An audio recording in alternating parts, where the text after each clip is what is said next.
Welcome in, Case. Welcome in, Ark. Case hasn't been here in a little bit, huh?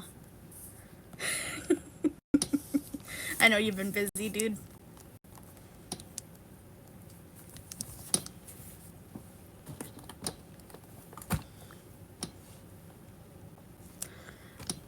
Thank you for the star, Ark.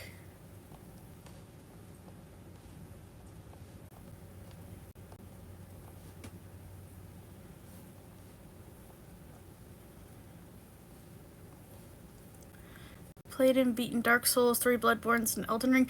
Is Bloodborne the one? One of them is metaphor about, like, woman, right? About, like, woman and, like, birth and something like that, or something like that, like woman's reproduction or something like that. One of them is.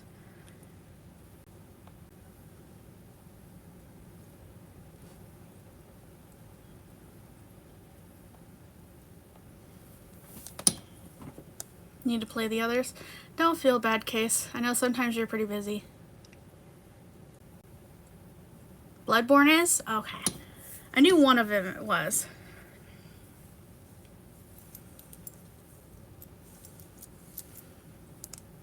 Alright, we'll go ahead and get started.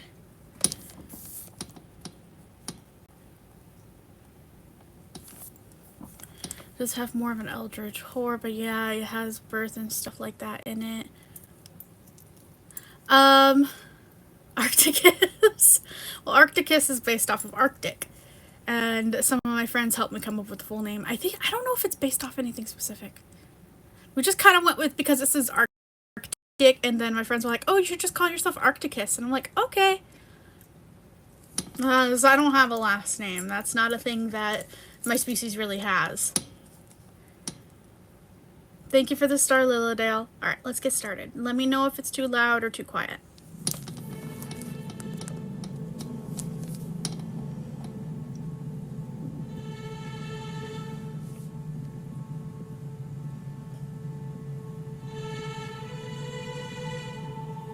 Age of Ancients, Chapter 1. In the Age of Ancients, the world was unformed, shrouded by fog, a land of great crags, arch trees, and everlasting dragons. A concise yet effective way to describe the world prior to the introduction of fire. A monotone world of dread and anguish, one that is void of any essence of life. The Age of Ancients was ruled by powerful, everlasting dragons, known to possess impenetrable armor in the form of stone scales, which provided the dragons with immortality. The dragons ruled over all that resided in the Ashen Land, and they did so peacefully, as the truth is, there was no opposition. The world was stagnant. Some may describe it as inanimate, as no life could be found. Nothing lived nor died. There was no progress or conflict. The world simply existed. For the longest time, life remained nothing more than a shade of grey, a dull existence with no hope or purpose, until one day a miraculous event took place, one that would change the course of time and usher in a new age that would collapse the rules of the old world and create a perpetual conflict that would last until the end of time. But then there was fire, and with fire came disparity, heat and cold, life and death, and of course, light and dark. From far within the deepest cavern known to Earth, fire ignited, forming the first flame, and with it introducing life to a world stripped of it. Let me turn subtitles on. Really? An ad right away? Well, this is a long video, but come on. Yearning for warmth, 4 primitive creatures began revealing themselves, emerging from the underground caves that they called home. They were drawn towards the flame, urging them to travel to the origin of the fire. To their surprise, from within the kiln of the first flame, emerged souls of lords. Extremely powerful souls that granted those who harbored them immense power. The beings decided to possess the souls themselves. One of the souls was claimed by Nito. His soul turned him into the representation of sickness and death, rearranging his form into a combination of skeletons held together. Nito is referred to as the first of the dead. This hints at the possibility of Nito being the first creature to experience death, as before the igniting of the flame, nothing lived or died. Nito's soul states the following: Grave Lord Nito administers the death of all manner of beings. The power of his soul is so great that it satiates the Lord Vessel, despite the fact that much of its energy has already been offered to death. The description of the soul indicates that Nito's only purpose is to administer death to the world. He is the balance put in place to complement the creation of life, as without death, there is no value to life. The second soul was claimed by the Witch of Izalith, and was split with her 7 daughters of chaos. The third soul was taken by Gwyn, the Lord of Sunlight. When he found the Lord Soul, Gwyn's legion of knights were present. This indicates that Gwyn likely held power before obtaining the Lord Soul, although it's unclear what power or influence one would have under the rule of dragons. However, now with the Lord Soul at Gwyn's disposal, he would wield the Oops, sorry. It minimized power without of generating lightning, staying open. something that would prove useful at a later point. The fourth and final soul was the Dark Soul, which was obtained by the furtive pygmy, who is described as a primeval human, likely the ancestor to the humans we know today, the progenitor to the human race. His Lord Soul was a small black ember, distinctly different from the other Lord Souls, ensured that the existence of the soul remained unknown to others. The Dark Soul granted the pygmy the ability to fragment it, and use its capabilities to create humanity. This black sprite is called humanity, but little is known about its true nature. If the soul is the source of all life, then what distinguishes the humanity we hold within ourselves? The description of humanity questions its unclear nature, and confirms the soul to be the source of life, rather than humanity itself. This aligns with the fact that every being from lords to demons have souls. However, not all beings possess humanity. With this knowledge, we can assume that although the soul is what grants life, humans possess both the soul and humanity, giving them a unique identity, separating them from all beings in existence. Whilst the gods depend on the first flame for power, humans inherit power from the consumption of humanity, signified by the reversing of a person's hollow stature back to human form. The power of humanity is fueled by the willpower and perseverance of the being possessing it. It empowers those who refuse to give up. The subdued nature of its power is why humanity was overlooked by the lords, as they desired quantifiable power, something that they could possess instantly. Humanity was passed down to the descendants of the furtive pygmy, and helped shape humans into what they are now. The furtive pygmy is theorized to be Manus, father of the abyss, and forefather to the human species. Manus raised humanity in the depth of the abyss, a realm of darkness, one only inhabitable to humans. As beings who are aligned with fire, including the gods, are vulnerable to being corrupted, and require specific equipment to prevent them from succumbing to the physical and spiritual corruption of the abyss. This brings humanity closer to the dark, rooting their essence in the abyss, whilst the lords strive for light, as the flame is what grants them power. Now that Nito has acquired the soul of death, the Witch of Izalith the soul of life, and Gwyn the soul of light, the three would possess the power to bring change to the world, as they no longer needed to live under the rule of the dragons. They knew that if they could cooperate with one another, and use their newly found abilities to fight for the same cause, they could overthrow the dragons and become the new rulers of the Ashen world. And thus preparations began, and war was I literally imminent. got chilly. I Once put a they were sweater ready, on and now I'm too three hot. lords waged war on the dragons. The Witch of Izalith and her daughters weaved deadly firestorms that would incinerate the lands. Gwyn would project his mighty lightning bolts towards the dragons, piercing their scales and sending them spiraling towards the ground. And Nito would deliver the killing blow by unleashing a miasma of death and disease upon them.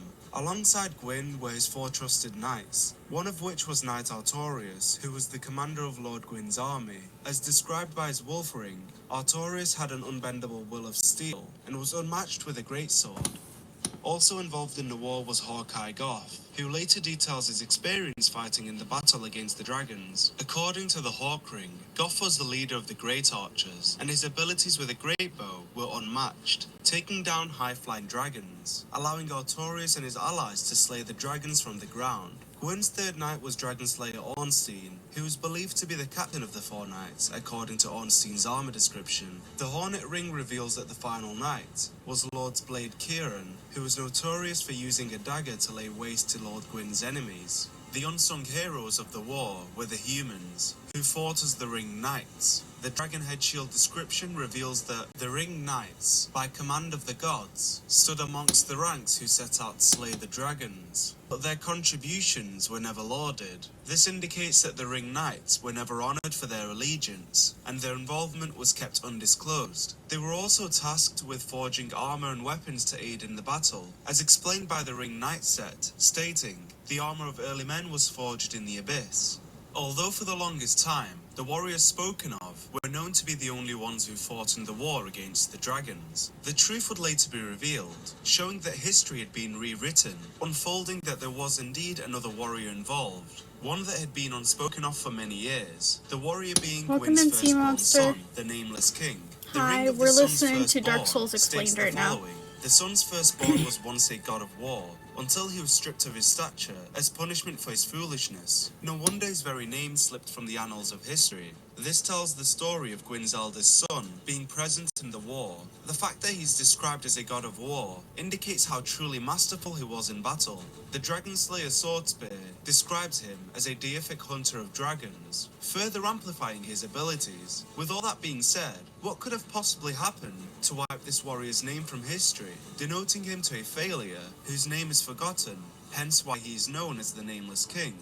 The soul of the Nameless King reveals that he sacrificed everything to ally himself with the ancient dragons, explaining that his betrayal of his father resulted in all his accolades being stripped from him. The Lightning Storm description reads, "Once a slayer of dragons, the former king and war god tamed a storm drake, on which he led a lifetime of battle." This statement reveals that after taming the Storm Drake, the Nameless King made the decision to side with the dragons, and leave behind his reputation and all the goodwill that he had obtained over the years. The once revered and respected warrior turned into a nameless being, whose existence may as well have never taken place.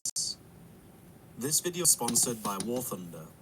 If you're looking for the let's most skip over the comprehensive sponsorship. vehicle combat game ever made, War Thunder's to enjoy fast-paced, realistic mode, all susceptible to pin comment, with including multiple counts. Make sure you sign up now, as the bonus is available for a limited time only.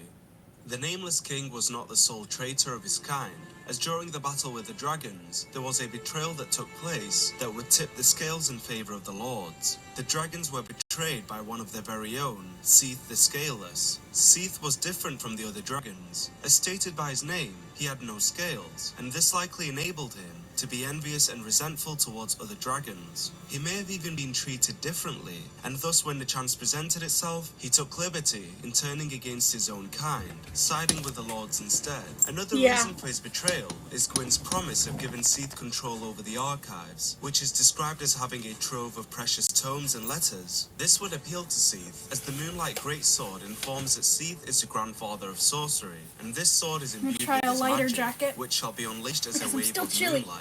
Having access to the archives would grant Seath the ability to further study sorcery, broadening his knowledge on the subject. Seath would put his sorcery to use in the battle by using weapons such as the soul arrows, which are effective against iron armor, tough scales, and other physically resilient materials, making them perfect for piercing dragons' scales. Soon after, the dragons could fight no longer, and although they weren't made extinct, the majority of them were killed, and therefore the reign of dragons had come to an end, paving the way to the rise of gods and the age of fire.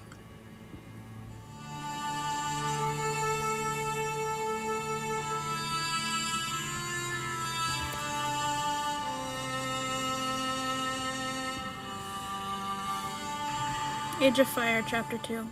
Following their victory, Gwyn, Nito, and the Witch of Izalith inherited the world left behind by the dragons. Nito descended into the catacombs and slumbered within the Tomb of the Giants, where he continued to administer death by using the energy of the Lord Soul. Those who worship the Grave Lord would travel to his tomb and become Grave Lord's servants, aiding Nito in administering death in all parts of the world by using an Eye of Death. The dreadful Eyes of Death spread disaster across neighbouring worlds. Phantoms lured to the host world may end up as victims, allowing the Eyes of Death to multiply and leading to further proliferation of Bane. The Eye summons evil spirits into various locations to inflict death to its residents, in addition to luring the residents back to the Grave Lord's servants, who are tasked with killing the victims and bringing their Eyes of Death to Nito. This is further explained by the Grave Lord's sword dance miracle, which states, Nito sleeps deep within the giant catacombs, quietly overseeing all death, and awaiting for his servants to usher in the Eye of Death.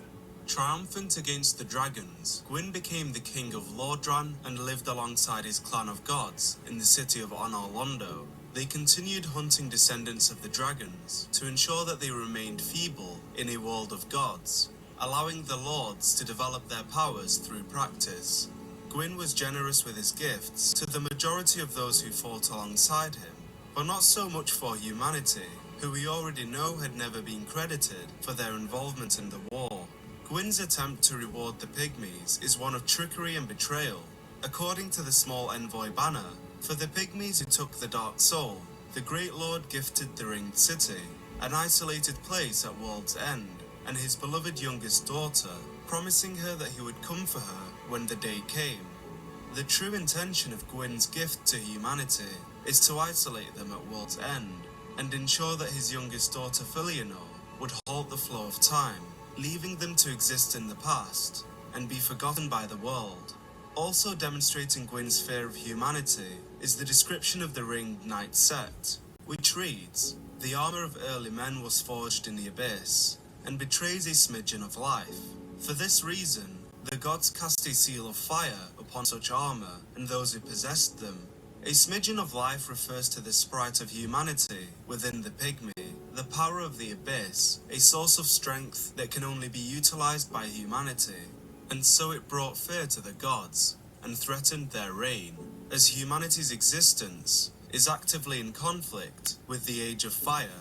The gods cast a seal of fire on the Ringed Knight, and likely the rest of humanity, branding them with the dark sign, which repressed their abilities. The dark sign signifies an accursed undead. Those branded with it are reborn after death, but will one day lose their mind and go hollow. This decision is later revealed to have far-reaching consequences, ones that Gwyn could have never anticipated. But for now, the world belonged to the gods. Preceding Gwyn's betrayal of humanity, he rewarded Seath the Scaleless as promised. Seath was recognized for his efforts and was deemed a duke, granting him control over the archives. This was seen as distasteful by a close friend of Gwyn, called Havel, as he harbored immense hatred towards Seath. The Great Magic Barrier Miracle states, Havel the Rock, an old battlefield compatriot of Lord Gwyn, was the sworn enemy of Seath the Scaleless. He despised magic and made certain to devise means of counteraction. This statement suggests that Havel was loyal to Gwyn and fought alongside him during many battles, which further emphasizes the dislike Havel fostered towards Seath, leading him to fall out with his close friend Gwyn as a result of Seath being granted dukedom. As evidenced by the magic barrier, Havel took precaution by creating miracles that provide coating, which greatly boosts magic defense, assisting warriors who must face the magic, which Bishop Havel countered so proficiently. This allowed Havel to resist Seath's magic if they were to ever confront one another. It is unclear if Havel despises Seath due to his hatred for magic, or if his hatred for magic stems from his dislike for Seath. However, what is made clear is that Havel distrusts Seath, and rightfully so, as he was a traitor of his own kind. What's to stop him from betraying Gwyn? In addition to acquiring miracles, Havel wields a dragon tooth, presumably taken from one of the dragon corpses killed in the war. The tooth is described as a weapon created from an everlasting dragon tooth, legendary great hammer of Havel the Rock. The dragon tooth will never break, as it's harder than stone, and it grants its wielder resistance to magic and flame. In addition to this, Havel wore armor carved from solid rock. Its tremendous weight is matched only by the defense it provides. Due to the nature of his armor, he was known as Havel the Rock.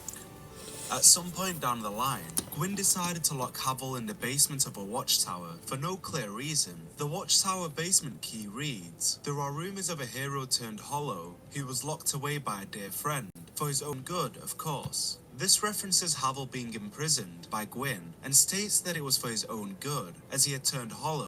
It is suggested that the description tells the story of what happened from the perspective of Gwyn, or at least tells the story in the way that Gwyn would have presented it, his once close friend, who conveniently turned hollow when he began to object to Gwyn's choices. It seems more likely that Havel possibly planned to confront his nemesis Seath once and for all, and was caught by Gwyn, who in return locked him away to rot in a basement of a watchtower. A subsequent theory so badly want suggests to that choose dice, Havel but I was know that's believed gonna be to so be loud for you involved in guys. the occult rebellion, which the effigy shield describes as an ill-fated plot to destroy the very gods. The reason that Havel is associated with the occult is because in Anor Londo, an occult club can be found besides the remainder of his armor, and as the Dark Ember puts it, occult weapons were used to hunt the gods, and are effective against their following and kin. Could it be that Havel had planned to overthrow the gods, resulting in Gwyn locking him away as a safety measure? Or would it make more sense to assume that someone, presumably Seath, had falsely accused Havel of treason by placing an occult club amongst Havel's arsenal? Havel was most likely a threat to Seath, after all. A clear resolution is yet to be found, but based on Havel's years of loyalty and chivalrous behaviour, it is rational to assume that he was wrongfully imprisoned and left alone in a cell for many years, eventually losing his sanity and turning hollow. Many years later, the flame began to fade, threatening the reign of the Lords. As if the flame was to dissipate, their power would vanquish along with it. Gwyn and the other Lords were desperate for a solution, a way to maintain the first flame and continue the Age of Gods. The Witch of Izalith, who at this point had settled with her daughters in the city of Izalith, was summoned by Gwyn to recreate the first flame. As an attempt to avoid the dwindling of the fire, she managed to generate a new flame in Izalith. However, the fire grew uncontrollably, forming a flame of chaos, and neither the witch nor her daughters were capable of restraining it, growing to unprecedented proportions until the colossal flame devoured the witch. The flame used the Lord Soul to fuel itself and molded the witch's body into a seed bed, forming the bed of chaos and mutating the occupants of the city into demons. Following the catastrophe that took place, Gwyn dispatched his Black Knights to eliminate the demons in Izalith. The Black Knight shield states, "Long ago, the Black Knights faced the Chaos Demons and were charred black. Due to his knights failing to defeat the demons, and the flame coming ever so close to extinguishing, Gwyn saw no other choice in sight but to depart from Anor Londo and reignite the flame himself, leaving his Silver Knights behind to protect the city in his absence. The Silver Knight set declares that when Gwyn departed to link the fire, his knights split into two groups. The Silver Knights remained in the Forsaken capital in service of their goddess, the goddess being Gwyn's second-born child, Guinevere, Princess of Welcome in Sunlight. Magnolia Moon. Before I am departing on his Kayuki endeavor, Arcticus, and we are Gwyn currently divided and listening gifted to a Dark pieces of Souls his Lord Soul Explained. to various beings, in order to Welcome have his in, power succeeded Blank. by those around him following his sacrifice. The Great Lord Greatsword suggests that Gwyn divided that power amongst his children, and set off with only his greatsword as his companion.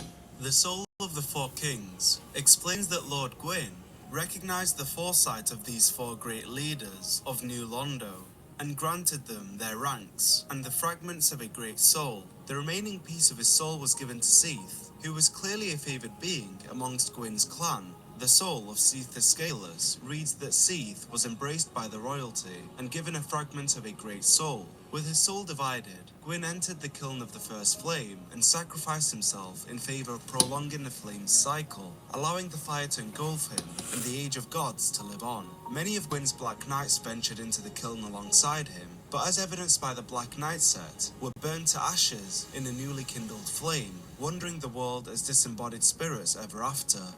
Due to branding humanity with the dark sign, in addition to artificially prolonging the Age of Fire, a curse was released upon the world, the curse of the undead.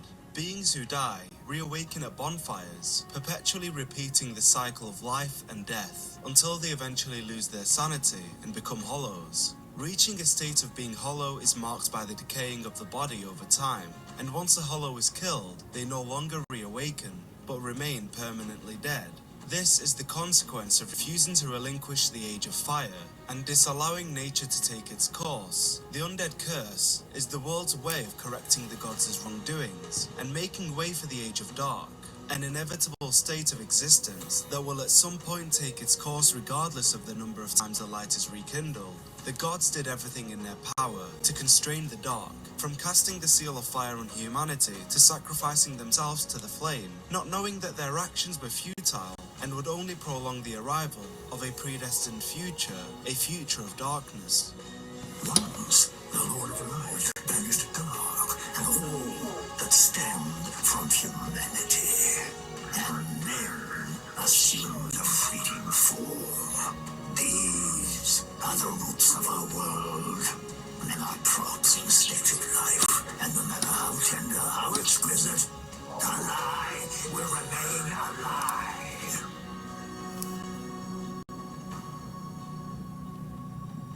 The Undead Pilgrimage, Chapter 3.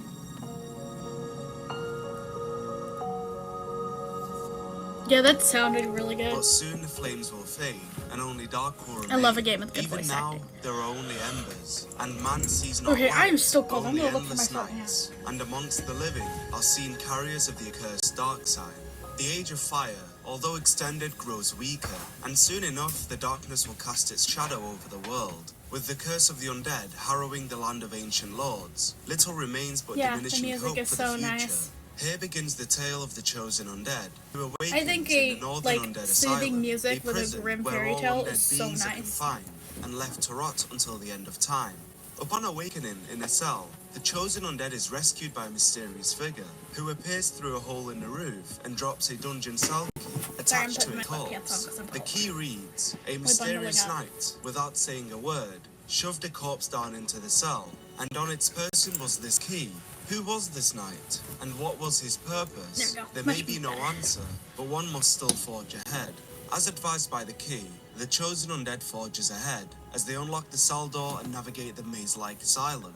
The Undead Asylum's second floor east key reads, "The Undead Asylum is a giant undead prison, segmented by countless iron bars. Even if an undead were to escape from a cell, passage to the outside world would not be gained easily. A vague hint at a greater threat within the asylum. Soon after, the mysterious knight is found dying, appearing to have been hurled through the roof. The figure reveals himself to be Oscar, Knight of Astora. Oscar informs of a prophecy that references an undead being who will undertake a pilgrimage to ring the bells of awakening residing in Lordran, a crusade that will take place nearing the collapse of the Age of Fire and impact the state of the world. Thou who art undead art chosen. In thine exodus from the undead asylum, maketh pilgrimage to the land of ancient lords. When thou ringeth the bell of awakening, the fate of the undead thou shalt know.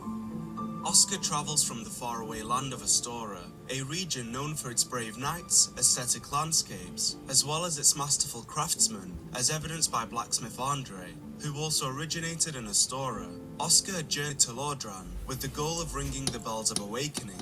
However, due to his current predicament, he chooses to delegate his mission to the chosen undead and provides them with an Estus flask to aid in the journey.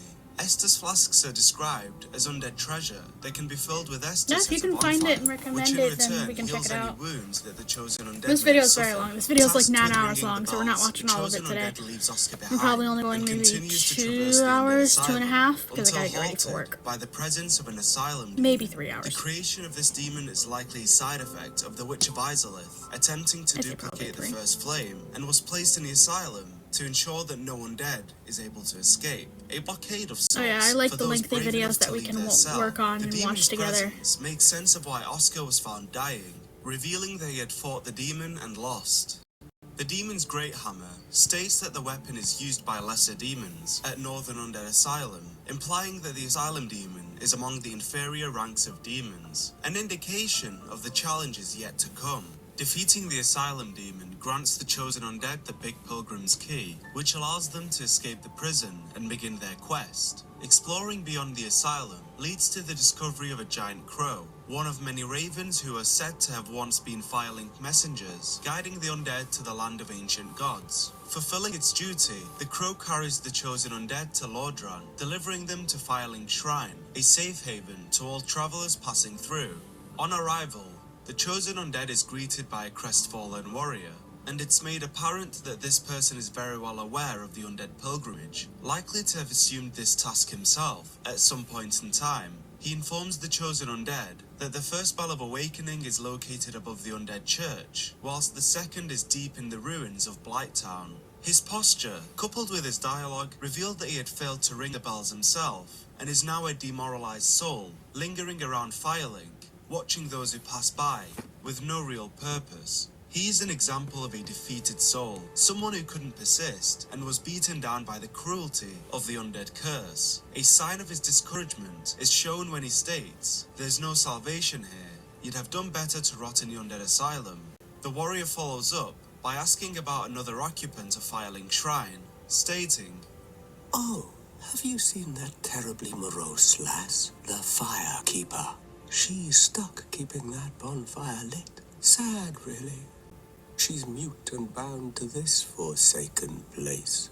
They probably cut her tongue out back in her village, so that she'd never say any god's name in vain. How do these martyrs keep chugging along?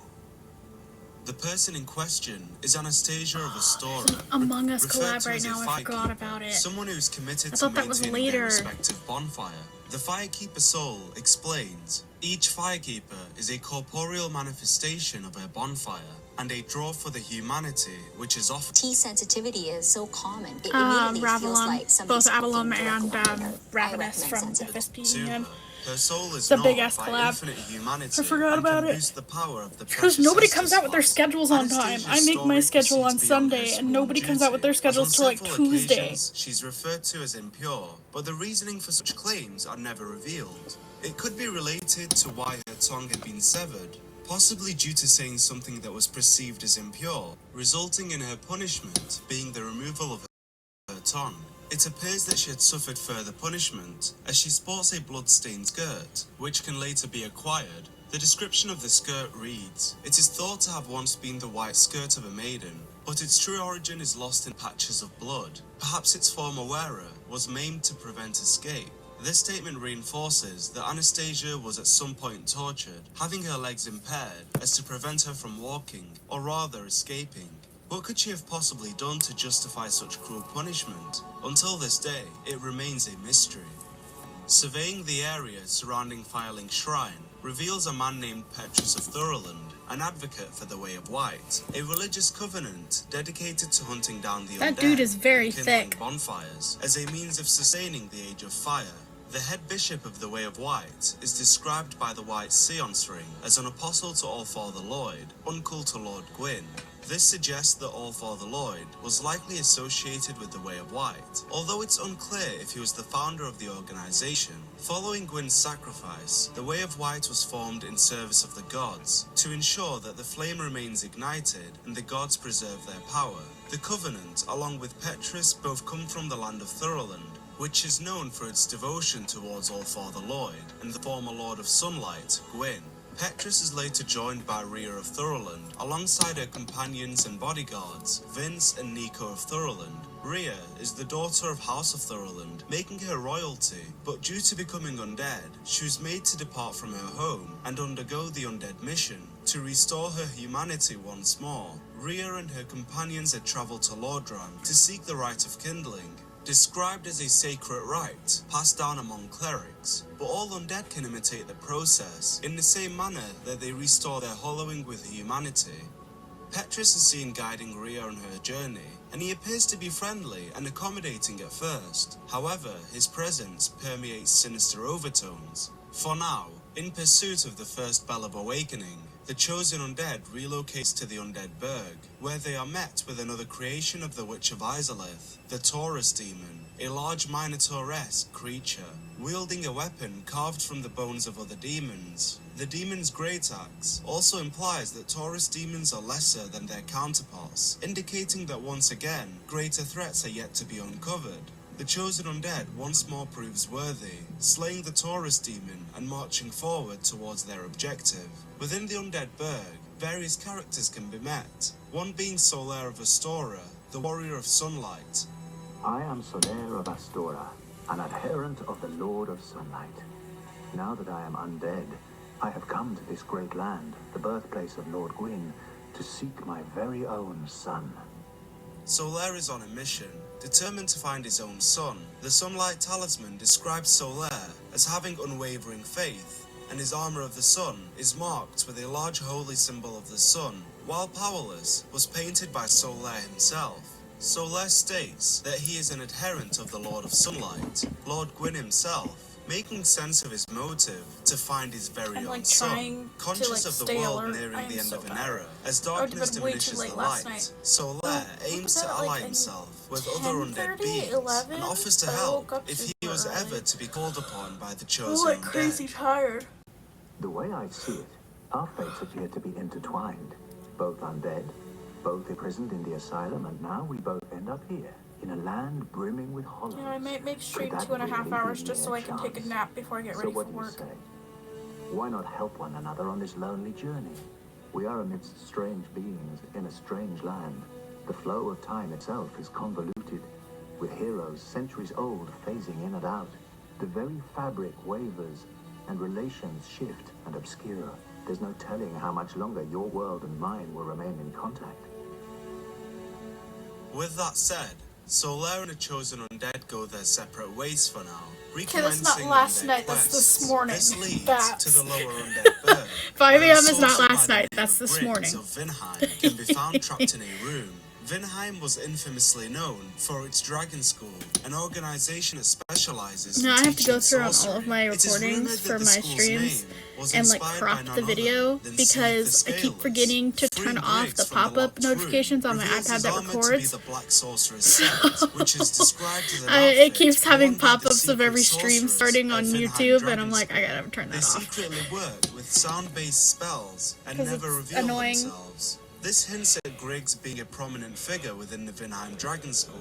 Reaffirming this notion is his possession of the Great Soul Arrows, which read, at the Vinheim Dragon School, the acquisition of this spell marks an apprentice's coronation as a sorcerer. Griggs' main objective is to find his master, Big Hat Logan, and whether or not the two are reunited is dependent on the chosen undead's actions. If all of his sorceries are purchased, Griggs will travel into dangerous territory in search of his master, leading to him becoming hollow in Sen's fortress. Alternatively, disregarding his sorceries will lead to Griggs remaining I had to set in up Firelink silence Shrine, unknown calls on my phone. awaiting the Usually I day's don't master because like I might get a call from like, back to the I don't know, the undead dentist bird, or like some persisting other through the thing narrow alleyway, that I don't have the leads phone to the registered, Capra but Demon, I had another creature given life a phone call by the that flame of interrupted Isolde. stream and This broke foe it. wields a So I had to demon turn on great silence machete all and is unknown phone accompanied calls by now. multiple dogs, Anybody making who I them a do know, I tell them nuisance to don't deal call with. me, just text But me. nonetheless, the So like my chosen roommate undead texted overcomes me the challenge something and I saw reaches the pop-up on my location of the phone and I'm undead like, church. okay.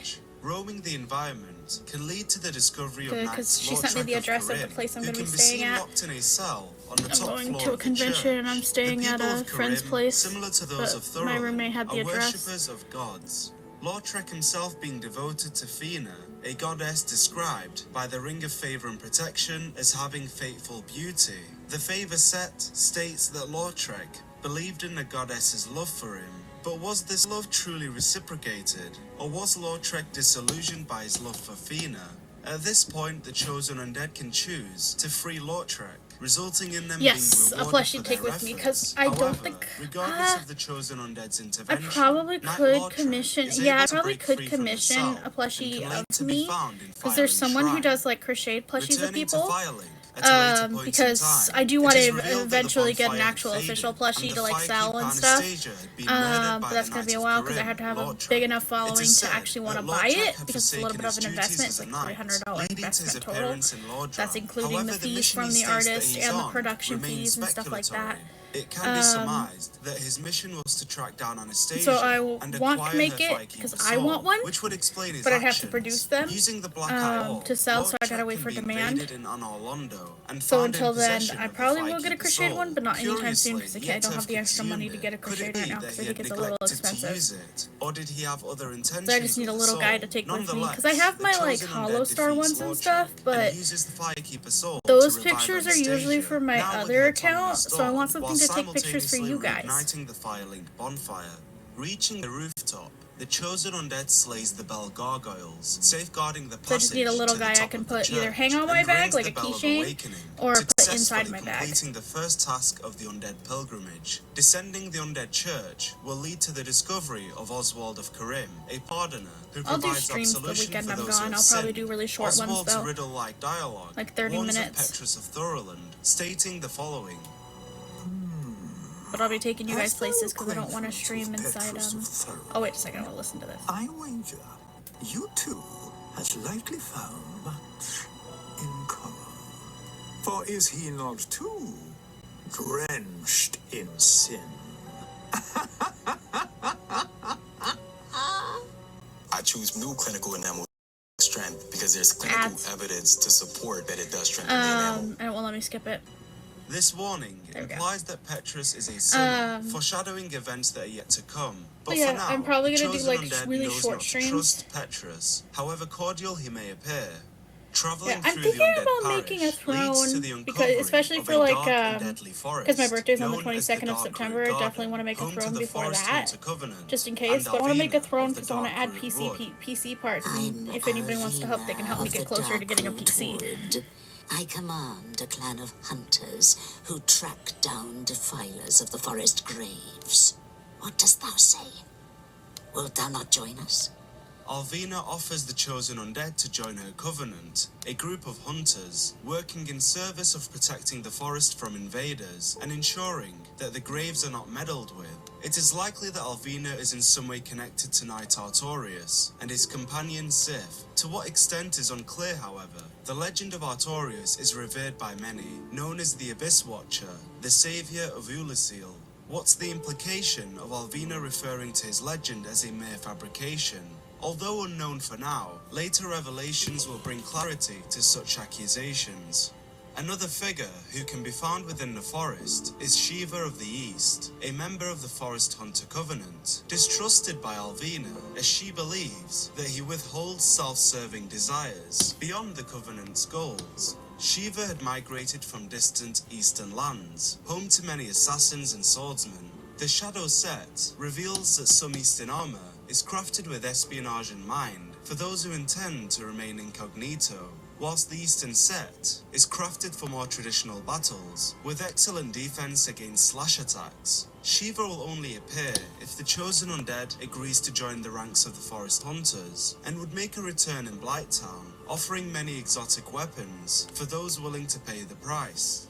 Prior to this, deep within the Darkroot Garden, resides one of Seath the Scaleless' many creations, described as being imbued with a pure magic power. The creation in question being the Moonlit Butterfly, a hostile creature with extremely strong magical abilities, logical considering the creator is the grandfather of sorcery, though the Moonlit Butterfly lacks in any physical prowess, and can be defeated by the chosen undead with little effort.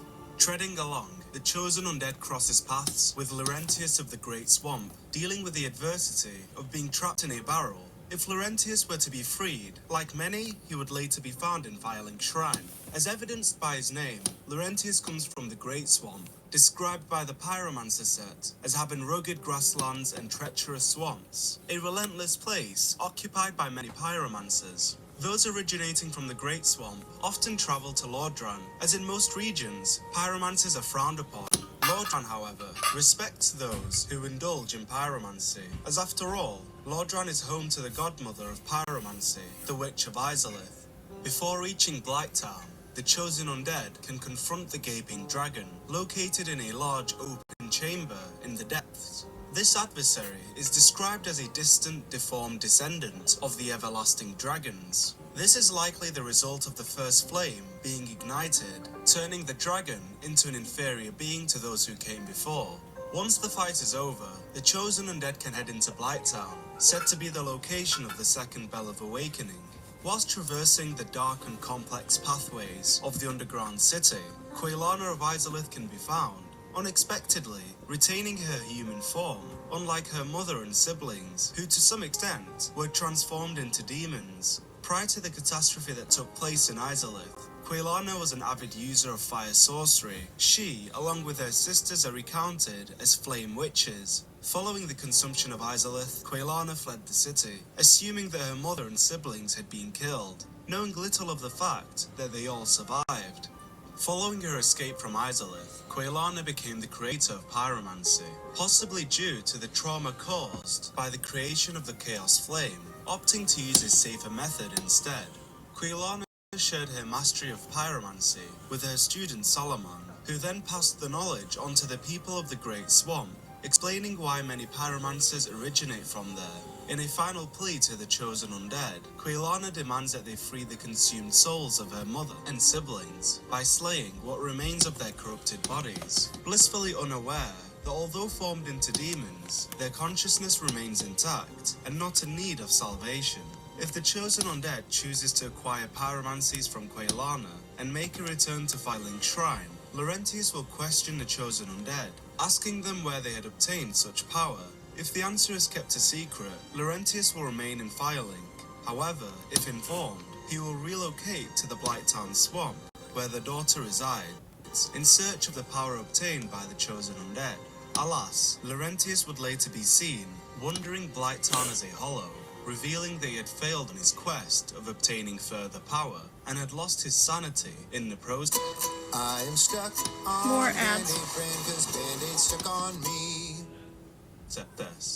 This sets in motion the chosen undead's meeting with the Chaos Witch Quelaag. The soul of Quelaag confirms that she was once daughter of the Witch of Izalith, but now a Chaos Demon, a victim to the manufactured flame that devoured Izalith. Failing to escape the city in time, she became corrupted by the fire, right? Boo the ads. mutating into a part spider, part human creature. Although fused with demons, Quelaag and her young sister, the Fair Lady, managed to keep their sanity intact. When relocating from their home, Quelaag and the Fair Lady took a group of their servants with them. The servants were unfortunate to suffer from a parasitic disease, becoming afflicted with an unknown blight, resulting in their whole bodies becoming infested by worms. If killed, the egg-burdened will not drop souls. The worms within them will do so instead, indicating that the parasites had devoured the souls of the host. In an act of purity, the Fair Lady, despite Quelaag's disapproval, chose to suck out the blight pus from her servants, sacrificing her health and sight in exchange of saving them. One of the servants, named Inji, can be found in Quelaag's domain, stating the following: There is nothing to say to you, except if you lay a hand on the Fair Lady, you should be prepared to face my wrath. This statement conveys the adoration the servants felt towards the Fair Lady in response to the sacrifice she made for their sake. Quelaag now remains in Blighttown in protection of her younger sister, who became weakened and blind, making her unable to travel. With her sister's condition worsening, Quelaag has no choice but to accompany her at all times to ensure that the Fair Lady is not to be harmed by anyone. In light of this knowledge, the battle with the Chaos Witch is rather bittersweet. However, it must be fought if the chosen undead is to reach the second bell of awakening. Transitioning to the Fair Lady, she can be found hidden behind an illusionary wall following the fight, likely Quelaag's attempt at shielding her from harm. The Fair Lady acts as a firekeeper to the bonfire in the area, but is unable to communicate with the chosen undead unless they equip the old witch's ring. Equipping the ring will lead the Fair Lady to believe that the chosen undead is in fact her sister Quelaag, urging her to say the following: Quelaag, please, sister, do not cry. I am happy, really. I have you, don't I? Oh.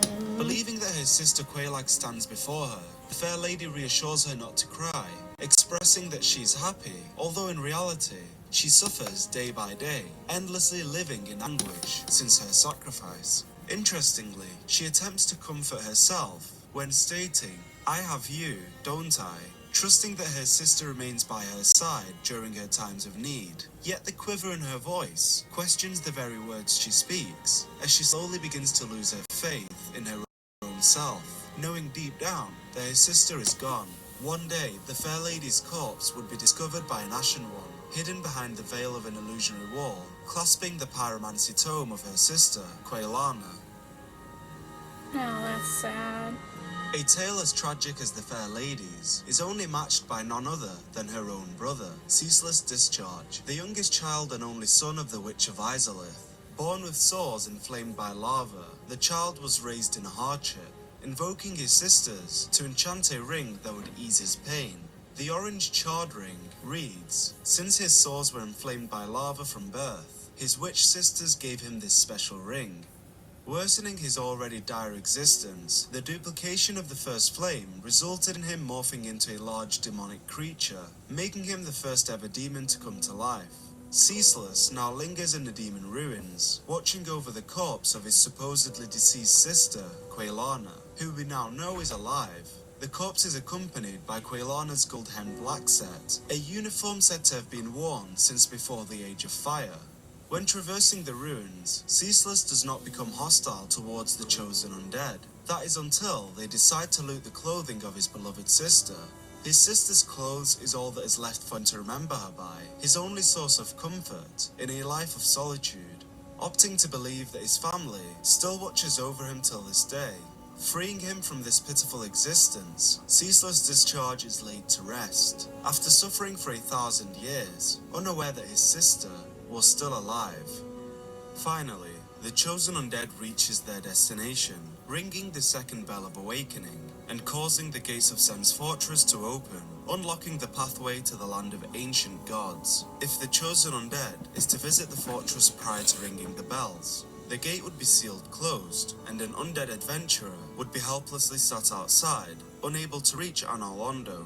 The adventurer is called Siegmeyer of Catarina, travelling from a land celebrated for its cheerful residents and festivity. However, the honourable knights of Catarina aren't always given their fair dues, as they are described as being often ridiculed for their onion-like shape, infuriating the proud knights. With the gates opened, the chosen undead can commence on their journey, encountering various challenges every step of the way. The stone fort is said to have been built as a proving ground, a way of testing those who deem themselves worthy of setting foot in Damn it, another act. Refresh the everyday with Mentos Go. Yes to fresh. Anor Londo.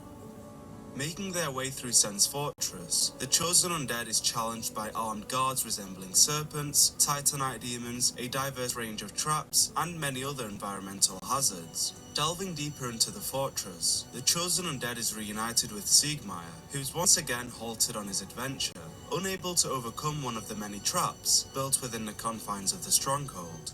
Akin to prior events, it is up to the chosen undead to overcome the challenge, enabling them to solve the puzzle-like trap and pave the way for Siegmeyer's entrance into Anor Londo. Whilst maneuvering the iron ball trap mechanism, the chosen undead can manipulate it to destroy a nearby wall, uncovering the whereabouts of Big Hat Logan. He's found locked in a cage, likely to have been caught by one of the traps. Rescuing Logan leads to him showing gratitude towards the chosen undead, and retreating to Firelink Shrine, where he accompanies Griggs of Vinheim, the sorcerer previously freed from Lower Undead Burg. Logan was a renowned sorcerer and a royal member of the Vinheim Dragon School. The description of the Soul Spear credits Logan as its creator, and details that it's a symbol of Logan's strength. The Soul Spear is referenced repeatedly in the legends, and is said to have been on par with Lord Gwyn's lightning. This puts into perspective the extent of the power that Big Hat Logan encompasses. Although extremely capable, Logan does not flaunt his stature, as he's still seen wearing his worn-out sage robe from his apprentice days at the Dragon School. Little more is known about Logan, although a conversation with a blacksmith named Rickert of Vinheim suggests that he had been undead for over a century. Could this be the very reason Logan departed from Vinheim? Oh, Big Hat? Of course I've heard of him. Who hasn't in Vinheim? He was a royal member of Dragon School, until he turned undead. I hear he was quite the character. Oh, that's true. I would be upset too. The final deterrent to those seeking access to Anor Londo is the Iron Golem, a guardian of Sen's fortress, referenced as a slayer of heroes who ventured forth to Anor Londo. The core of an Iron Golem is described as originally a bone of an everlasting dragon, explaining the durability of this adversary. Having said that, there was one warrior who was able to defeat this foe, Black Iron Tarkus, a knight of Berenik. The Black Iron set informs that Tarkus is a knight known for his great strength. This stands true for all knights of Berenik, as they wore heavy armour, wielded greatswords, and were praised for their mighty vigour. Sad to say, the majority of the knights became undead, and ventured to Lordran to find a solution to their predicament. One at a time, the knights began to turn hollow, making them a threat to all undead beings in Lordran. Black Iron Tarkus was an exception to this fact, resulting in him being one of the only knights to survive past Sen's fortress in his quest to cure the undead curse. In a display of virtue, Tarkus offers himself up to those who need assistance in defeating the Iron Golem, granting the chosen undead the ability to summon him for the fight if need be. Slaying the Iron Golem marks the end of the final challenge, giving the chosen undead access to the land of the gods, home to the Lord Vessel that would decide the fate of the world. The Grand Illusion, Chapter 4.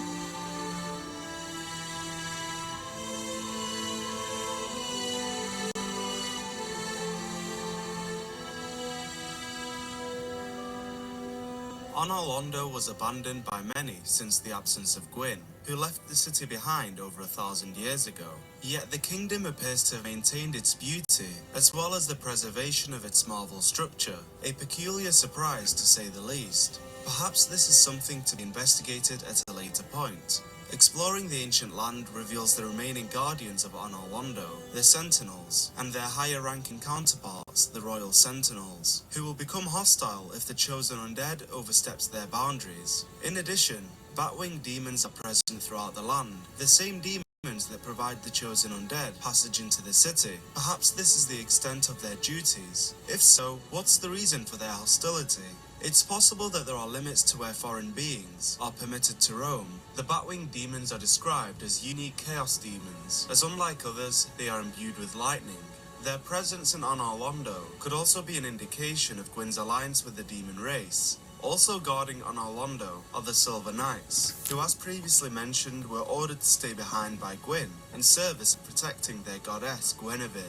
Upon closer inspection, it is noticeable that Honor Londo's architecture is built with consideration for both gods and humans, as evident with the various sizes of appliances, pathways, stairs, doors, and even lifts. This indicates that the capital was more accommodating than what was previously thought, and was likely home to both gods and humans. Approaching a nearby bonfire leads to the introduction to the Dark Moon Knightess, a gatekeeper and guide to outside travelers. At this moment, little is known about the Knightess, besides the fact that she's a firekeeper, and possibly originated from Karim.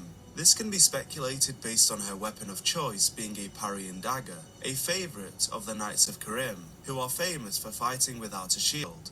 Surveying the area, the corpse of Black Iron Tarkas, the Honourable Knight of Berenik, can be found within the giant hall of painting guardians, likely to have fallen off the narrow rafters, if not through one of the windows leading to the hall, a pitiful end to an otherwise decorated night. If not for the involvement of the chosen undead, another knight would have met their fate in Honor Londo, as Siegmeyer, the Onion Knight previously encountered, is now in need of rescuing from imminent death. Siegmeyer can be found trapped in a room with a collective of Silver Knights awaiting his exit. The chosen undead deals with the Silver Knights, clearing the way for Siegmeyer to continue on his journey.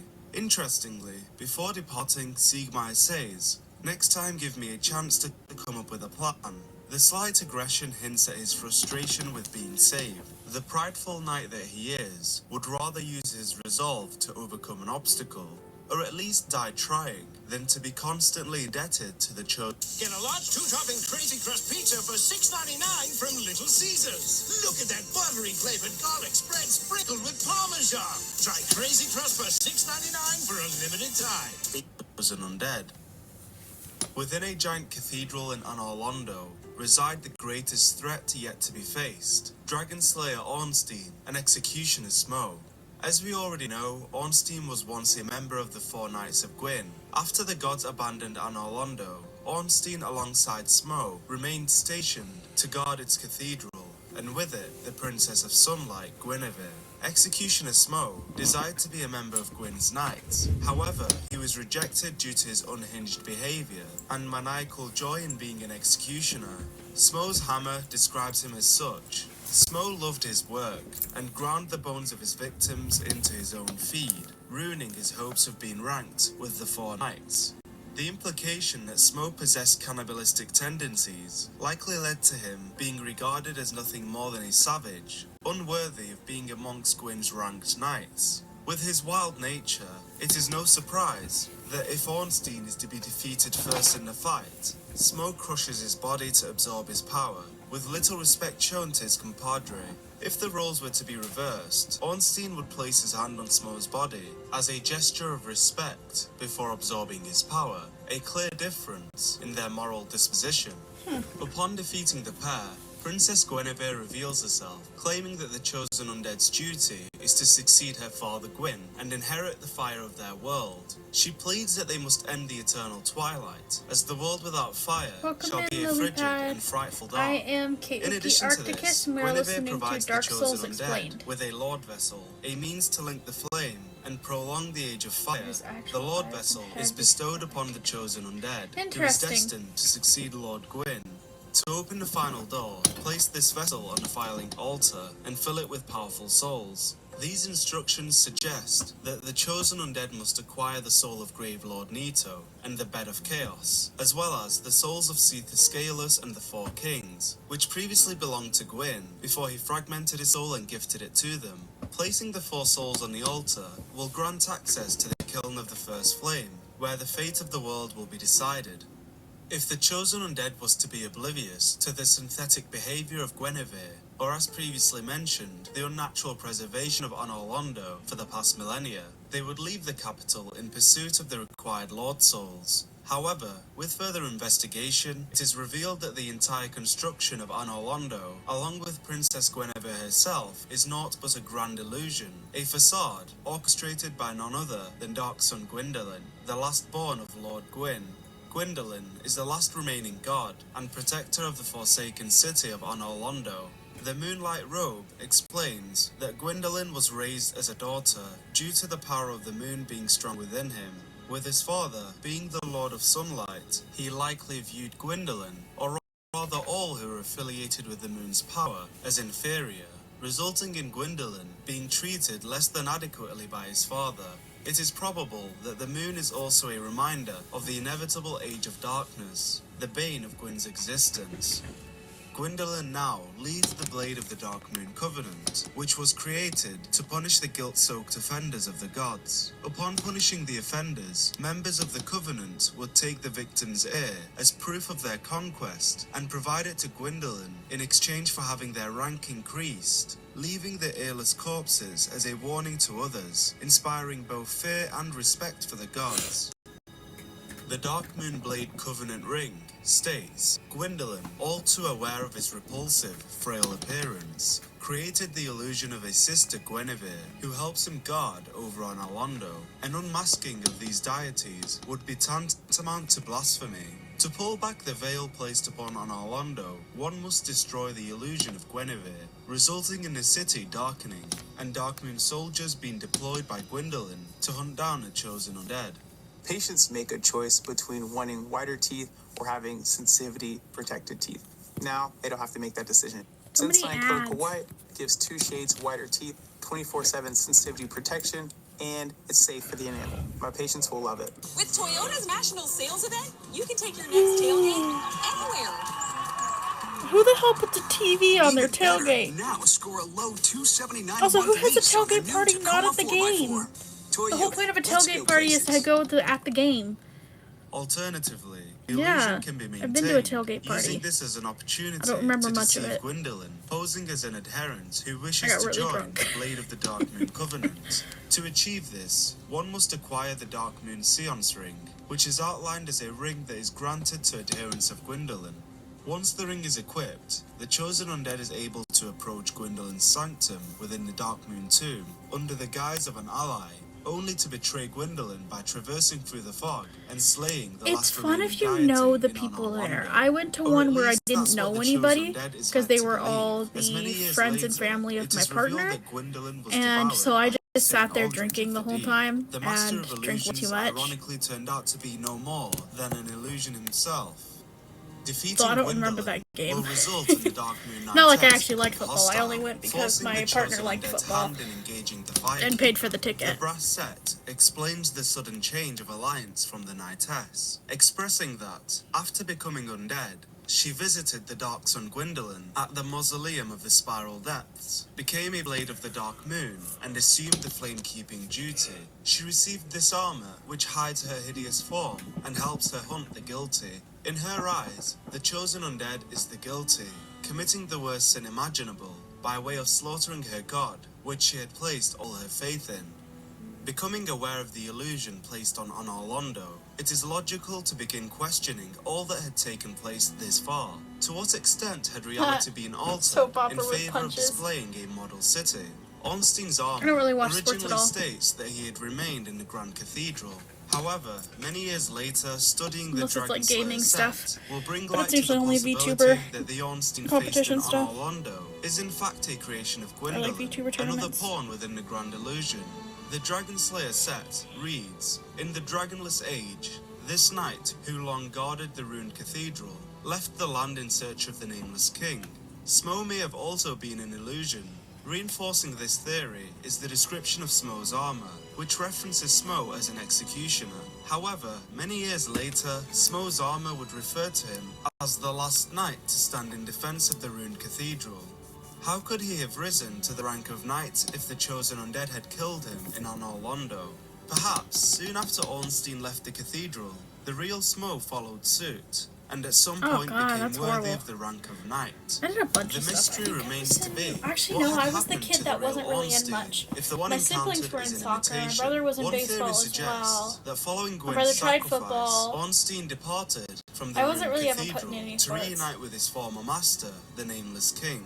This is probable, as it is known that the Nameless King had trained the four Knights of Gwyn prior to being banished for his betrayal of the gods. This is noticeable when comparing the combat styles of Ornstein and the Nameless King, both opting to use similar weaponry, movesets, and miracles. I did do However, color card the fact that his armor can with be discovered marching in band, which Archdragon definitely was Peak physically suggests demanding. an untimely death, You'd think, birthing a oh, second you're just theory walking that around on the field proposes when that you're out Ornstein there had left for the cathedral to hunt the down the weekend Nameless for King, God, like only to be 6 slain hours by on the him weekend. instead. It's hard. Regardless of whether Ornstein's I mean, I think I actually intentions passed out at were one to point. hunt If you down don't the keep yourself Nameless properly King or hydrated, you join will him, pass out. the expedition most likely They didn't care resulted whether it in was his summer death. or winter. Perhaps the Nameless King They had you out turned there. hollow and could no longer identify the difference between friend and foe. To think that Yeah. after all the years passed, It's fun. You Gwyn's learn a lot of cool firstborn still tricks. haunts the lives of those And you he feel betrayed, cool, but leading it to is Ornstein brutal. choosing to end a chapter of his life that had long been left unfinished. Remnants of the Nameless King still exist in Lordran until this day, as within the very cathedral that Ornstein was guarding, there are alcoves of 3 statues, 2 of them depicting Gwyn and his daughter Guinevere, with the third being hollow. The Sunlight Altar, although destroyed, depicts the fallen god of war. No wonder the Wyvern safeguards the bridge leading to the altar, a reminder of the firstborn son of Gwyn, a warrior that once belonged amongst royalty, still worshipped by those who believed in him. Atlas AI voiceover feature allows you to turn your words into voices you never thought you had. Nope, don't you dare give me AI ads. Amidst the wealth of history discovered in Anor Londo, also lies a freaking world hate the AI concealed ads. from all life. The painted world Yeah, of IRIAM they keep giving them to placed me. amidst the painting guardians, who have guarded the great paintings of Ariamis for ages, passing their duty down through the generations. But the reason for doing so passed from all memory long ago. The painted world was created as a refuge for the lost souls of various creatures. Since the inception of the undead curse, countless beings had either hollowed or lost their purpose in life. With their souls going astray, they aimlessly wander the lands in hopes of finding guidance. Over time, word spread of a painted world that welcomes all beings without a home, and so the painted world became popular amongst abandoned souls. Some believe that the true purpose of the world was to hide the existence of crossbreed Priscilla, a being neither god nor human. Priscilla is described as a dragon crossbreed, a bastard child of Seath the Scaleless, who had been trapped in the painted world. Priscilla wields a life hunt scythe, a weapon that cultivated enough power to warrant the fear of the gods. The scythe could not be wielded by all beings, as in the hands of a mortal, its power will turn upon its wielder. The weapon inflicted bleed onto those who carry it, making it accessible only to beings powerful enough to bear that burden. For the chosen undead to access the painted world, they would have to acquire a peculiar doll, likely the only remaining item to connect Priscilla to the real world. The doll reads, "The once was an abomination, who had no place in this world. She clutched this doll tightly, and eventually was drawn into a cold and lonely painted world." To obtain the doll, the chosen undead must return to where their pilgrimage began, the Northern Undead Asylum, only now hosting a stray demon since the previous guardian had been slaughtered. Moving forward, the chosen undead encounters an old ally, Oscar, Knight of Astora, the honorable warrior who rescued the chosen undead and set them off on their journey. Sadly, Oscar is no longer that person, as the despair of being unable to escape the asylum led to Oscar losing his sanity. Unable to overcome the very I would first love to play a obstacle D&D he campaign. encountered, I've never been able to Oscar play had in lost all sense of self, and consequently turned hollow. The I chosen think it would be fun undead to is play it with once a bunch of again people placed that in a like it position too, where especially he because I must like free the a role-playing soul trapped aspect. in a hollow body. Following this demoralizing encounter, the chosen undead acquires the peculiar doll, now able to access the painted world of IRIAM US I. The painted world is undoubtedly associated with Valka, goddess of sin. She is described as a rogue god, whose duty was to define sin and administer punishment accordingly. She does, however, offer absolution through her pardoners, one being Oswald of Karim, who the chosen undead had already crossed paths with. Within the painted world, many items attributed to the goddess of sin can be found, one being the black cleric robe, described as a robe worn by pardoners serving Valka, the goddess of sin. The clerics also used Valka's rapier, further linking them to the goddess.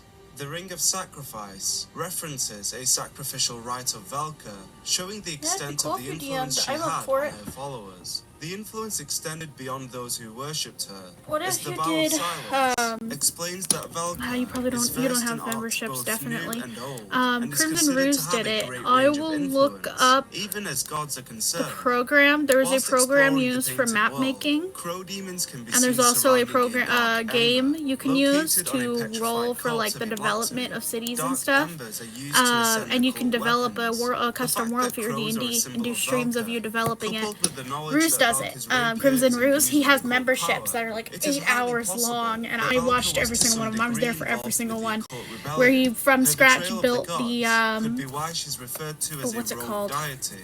To prevent further rebellions I'm forgetting against what the it's gods, called. at a point in He time, built his the D&D church campaign. I don't long remember the hid name of it right forbidden now. black ember, and no living blacksmith knows Yeah, he of built it all from scratch. He started Reaching off the with finale basics the of what painted species world, live where, the chosen undead and approaches what the Crossbreed land Priscilla, looked like, residing and in an then arena at the end he of a went from there. I'll have to partially look destroyed bridge. at his very first Not one, knowing because I the think his very trespasser's first stream of it, he intentions, talked she about what the remains programs were. non-hostile and offers Because the one of them chosen is a undead game, chance to leave like the it's world like a to piece avoid of conflict. document that has the instructions on how to use the game. One of us thou art not. And then the If other thou one hast is an actual stepped program into that's this for map world, making that plunge I down want to from use the that plank program. and Because I hurry would love home. to make a map of If like thou my seekest world and some of I, the other places thine I'm part of, desires shall be that I do requited RPs not. of. Thou must returneth whence thou came. This land is peaceful, its inhabitants kind, but thou dost not belong. I beg of thee, plunge down from the plank and hurry home. Ignorant to what had become of the painted world, she pleads that this land is peaceful, its inhabitants kind, contradicting the residents' actions towards the chosen undead. Perhaps the residents are peaceful, but see the outsider as a threat, and so they collectively fight to protect Priscilla by attacking the chosen undead at every opportunity. Whenever heartburn strikes, get fast relief with Tums. Refresh the everyday with Mentos Gum. Yes to fresh. Though Priscilla had been living in solitude for centuries, confining herself to the tower, her intentions remain pure, as in her eyes, her world still serves the purpose it had initially set out to fulfill. It is now up to the chosen undead. Do they put an end to the painted world that had long protected those who were cast out, or leave the residents to exist in peace? I know the way he has his, I think it's called Hollow Marches is what it's called. The way he has his setup is, it's designed for whoever he can get together can go travel together. In the end, So you could literally pick up anywhere from anybody was and start going. You can have the same set of people in there, put them in different areas, but it's still the same campaign. It allows you to swap out who's where, and people can pick up different quests and stuff and still have other quests going on in the background for the other people. as he may have rotted away, along with the very world So that he it works painted. well for like whoever he has to be able to come in. But I do think regular campaigns is good too because it makes it easier to keep the story together. But I will look into what it's. I will have to watch his first video again because I think he explains it all in the first one, the first ever one he did. I have to wait till I get it gifted though because I can't afford his membership. So I have it gifted this month. I think it's already expired or it's near expiring. In Firelink Shrine, a primordial serpent named Kingseeker But I will watch it again when I can and note down for you. As Kingseeker, I shall now instruct you, Note the down for you Lord's when successor, I watch in your it what next the task programs are and to what he did. achieve your fate, commensurate to the great soul of Gwyn. Scarce few possess such brilliant souls. Grave Lord Nito, the Witch of Izalith, the 4 kings of New Londo, who inherited the shards of Gwyn's soul, and Lord Gwyn's former confidant, Seath, the Scaleless. All of their souls are required to satiate the Lord Vessel. Here we learn that the Lord Vessel must be utilized in order to link the fire. Framp's goal is to seek a king, someone who will link the flame and extend the Age of Fire in the name of Gwyn. However, there is another path. Darkstalker Karth also requires the Lord Vessel and the Chosen Undead's help, but not to link the fire, but to let the flame fade instead. At first glance it appears that Framps represents the light, the fire and the gods, whereas Karth symbolizes the dark, humanity, and a plan to end the fading age of gods. The serpents are inexplicably linked to the conclusion of the Chosen Undead's fate. To obtain the Soul of Lords is no easy task, as the Chosen Undead will have to slay the very beings that overthrew the everlasting dragons, as well as venture into the abyss itself. Seath, the Scaleless, resides in the Duke's Archives, a landmark situated high above. Its elevated position can be seen from the Undead Parish. The Duke's Archives, as the name suggests, is a large library, housing many books and artifacts, a paradise for a scholar like Seath in his never-ending hunt for immortality. When the Chosen Undead encounters the Pale Dragon for the first time, he appears to be invincible, immune to all forms of offense, suggesting he had discovered the secret to immortality. As a result, the Chosen Undead falls and wakes up in a cell. Here lies the abducted victims of Seath's experiments. The 6-eyed channelers would aid Seath in abducting residents of Lordran, forcing them to become test subjects. Considering Seath was blind, Channelers' helms were adorned with 6 eyes arranged in 2 vertical columns, as this compensated for Seath's lack of sight. In order to keep the abductees from leaving, the manserpents were stationed as guards. In addition, the archives were converted into a prison, as confirmed by the Archive Tower cell key. The Archive Tower, once a trove of precious tomes and letters, became a prison after the onset of Seath's madness. Interesting that Seath had lost his sanity after discovering immortality. Furthermore, the Archive Giant Cell key states, the giant cell once imprisoned countless maidens, but is now empty, save for a few key persons.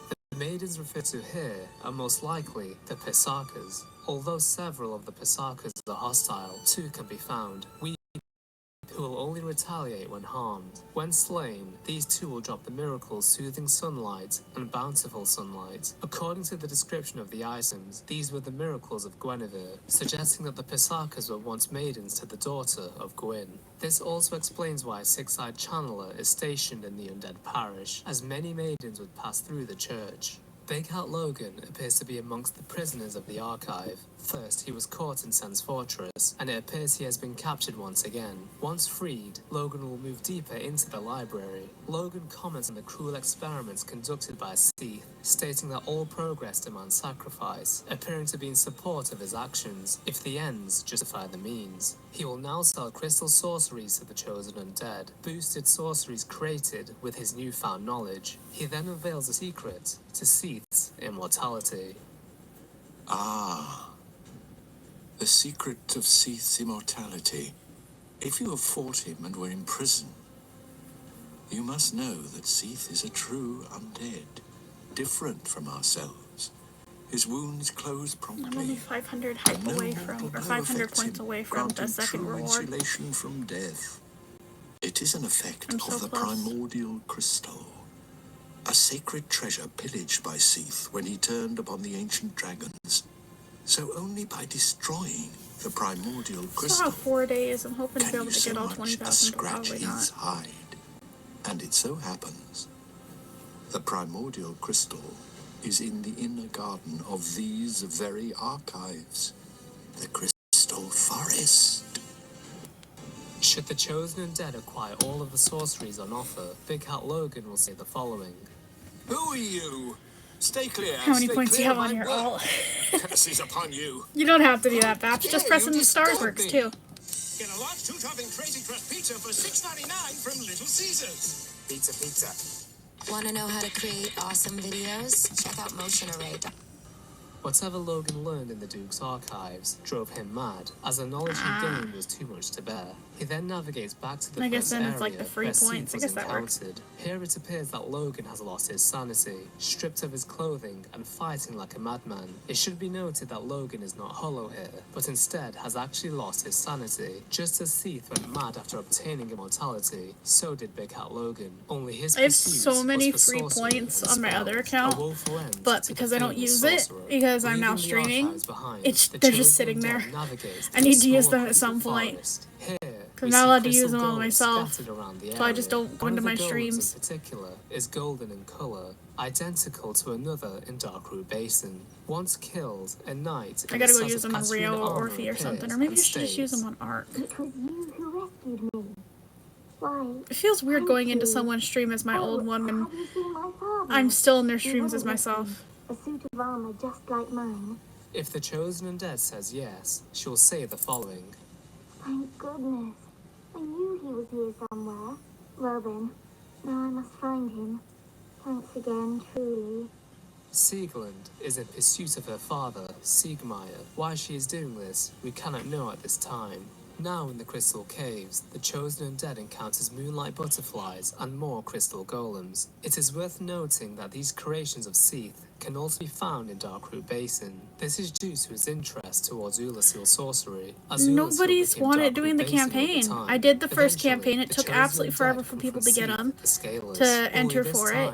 And then the second campaign, I got like 3 entries. I'm just gonna give them the golds, probably. Because the original plan was 3 campaigns and then a giveaway of all the rest of the bronzes. I requested the largest amount so I could give it to the largest amount of people. I should have just requested a lower amount because I thought that it'd be more popular.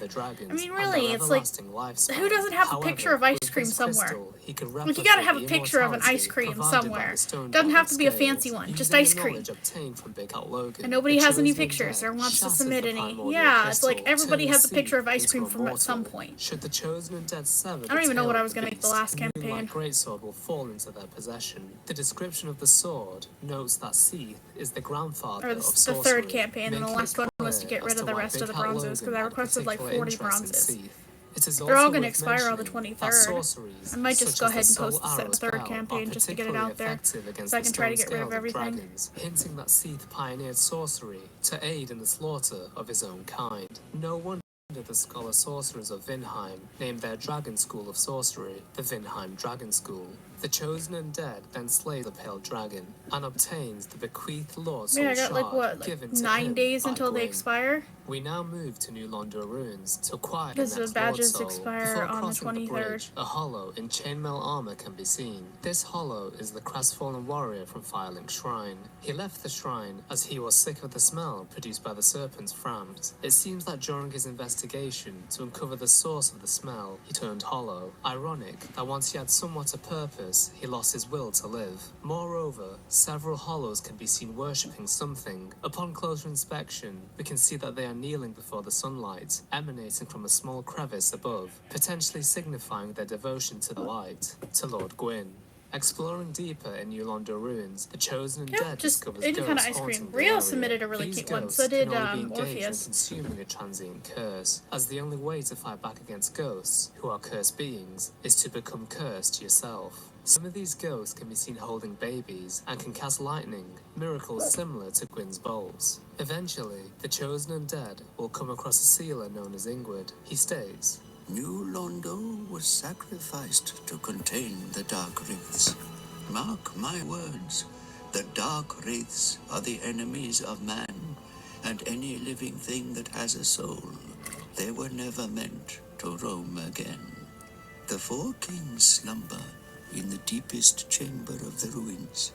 Use this key to break the seal and open the floodgate. Oh, and do not forget, You'll definitely win past this if Dark nobody else Wraiths enters. reside in a dark void. I gotta figure out what to do for called the last Abyss. campaign.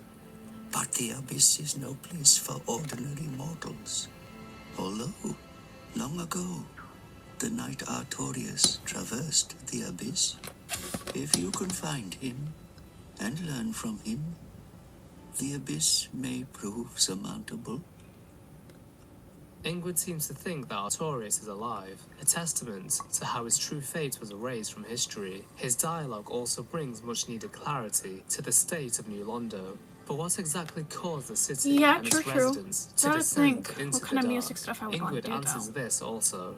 When an It's like I already do the evil music serpent sharing streams. dangled the art of life drain before them, they were unable to resist. I could do submit like your favorite song, maybe, and I'll do like whichever one I like the most. The city was a but I'm home not for the picky about undead. music. Interestingly, the inhabitants of the city I'm gonna appear just eat to the size respect because the I really goddess want of to eat the sin, size. Velka, as seen with the statues and items found throughout the ruins. Strange that the four kings may have potentially worshipped Velka, a goddess who was shunned by the other gods, whose mention was mostly confined to the painted world. Nevertheless, the city was ruled by the four kings who fell to the dark. It seems that the four kings were accepting of the power bestowed upon them by Gwyn.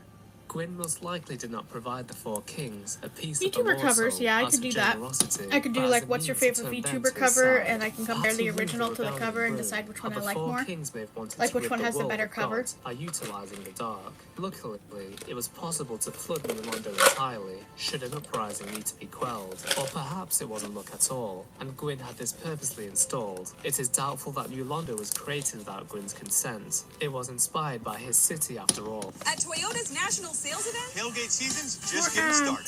Manny drops back and he flips one right down the middle. Now score big savings like a low $229 a month lease on a sleek new That would Corolla. actually be a fun one to do because there are some Let's go VTubers places. that I like their covers better than I like the original. That we ran away from. Oh, I cannot wait for the new Has Conjuring. found us again. I'm so excited for the new Conjuring. I gotta go see Weapons too. September 5th.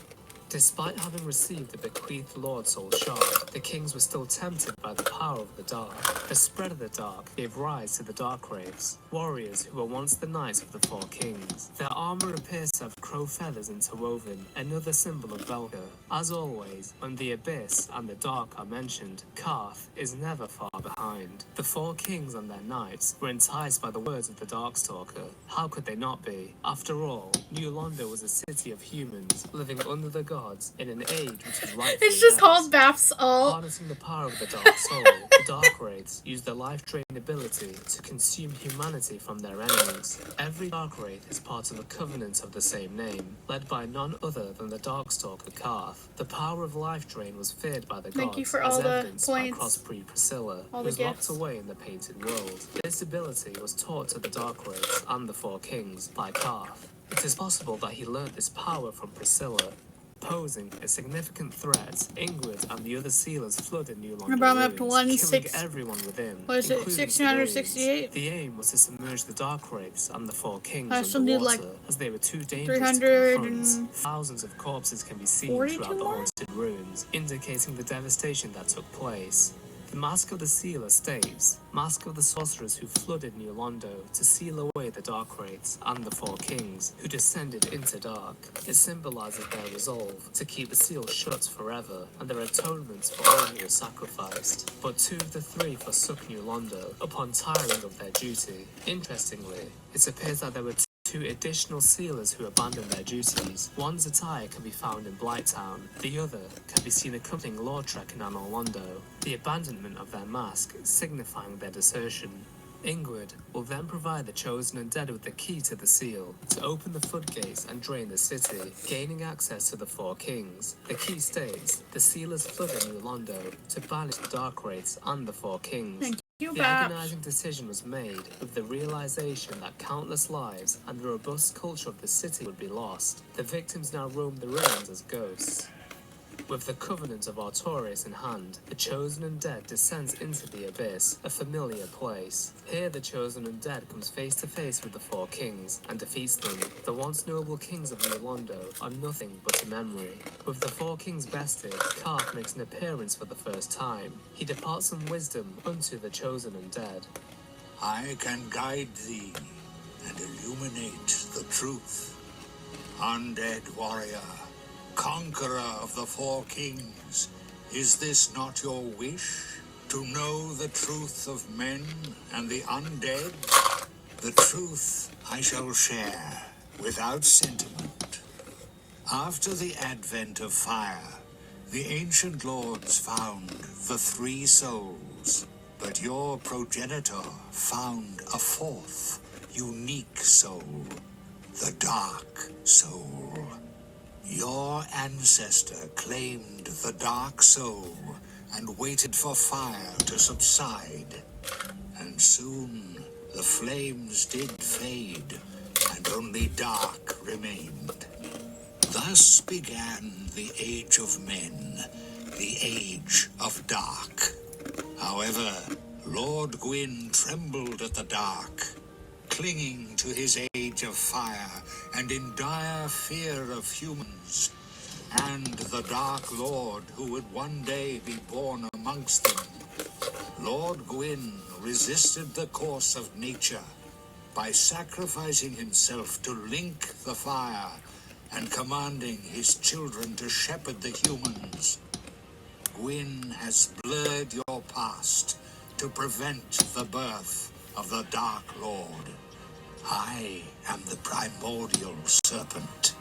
I seek to right the wrongs of the past. So many of these creatures are so ugly. Our true Lord.